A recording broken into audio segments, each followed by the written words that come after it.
تماشاvan هêja melvê de behsa Hezretî Aîşe xelas kir.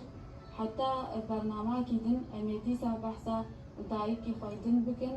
Heta wî çaxê ji dilê we îman û ji zimanê we Qur'an qut nebe û bimînin bi xêr û xweşiyê de xatirê we.